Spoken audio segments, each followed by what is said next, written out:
സ്ത്രീകളുടെ അവകാശ സമരങ്ങളിലെ മുൻനിര പോരാളിയും മന്ത്രിയും പാർലമെന്റ് അംഗവുമെല്ലാമായിരുന്ന സുശീല ഗോപാലിന്റെ 23ാമത് ചരമദിനത്തിൽ ജനാധിപത്യ മഹിളാ അസോസിയേഷന്റെ ആഭിമുഖ്യത്തിൽ മുക്കത്ത് അനുസ്മരണ ചടങ്ങ് സംഘടിപ്പിച്ചു. SK പാർക്കിൽ നടന്ന പരിപാടി സംസ്ഥാന സമിതി അംഗം P. ഉഷാദേവി ഉദ്ഘാടനം ചെയ്തു.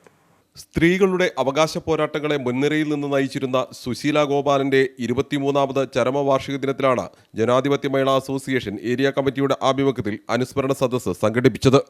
മുക്കം SK പാർക്കിൽ നടന്ന പരിപാടി മഹിളാ അസോസിയേഷൻ സംസ്ഥാന സമിതി അംഗം P. ഉഷാദേവി ഉദ്ഘാടനം ചെയ്തു. ഇന്ത്യൻ വനിതകളുടെ അവകാശ സംരക്ഷണത്തിന് വേണ്ടി ജീവിതം സമർപ്പിച്ച വ്യക്തിയായിരുന്നു സുശീല ഗോപാലെന്ന് ഉഷാദേവി പറഞ്ഞു. സംരക്ഷണയിൽ കഴിയേണ്ടവരാണെന്നാണ് അവർ ഊട്ടി പറഞ്ഞുകൊണ്ടിരിക്കുന്നത്. ഭരണഘടനയിലും അത് എഴുതി ചേർക്കാനുള്ള തയ്യാറെടുപ്പിലാണ്.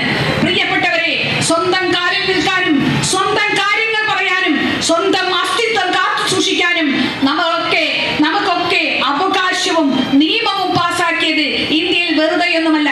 ജനാധിപത്യവാദികൾ നടത്തിയ നിരന്തരമായ പോരാട്ടങ്ങളും ആ പോരാട്ടങ്ങളുടെ ഒടുവിൽ വന്ന നിയമങ്ങളുമാണെന്ന് ഓർക്കണം. ഓർമ്മകൾ ഉണ്ടായിരിക്കണം. നമുക്ക് നവോത്ഥാനത്തെ കാലത്തെ കുറിച്ച് ഓർമ്മകൾ ഉണ്ടായിരിക്കണം. ജില്ലാ പഞ്ചായത്ത് അംഗം VP ജമീല ചടങ്ങിൽ അധ്യക്ഷയായിരുന്നു.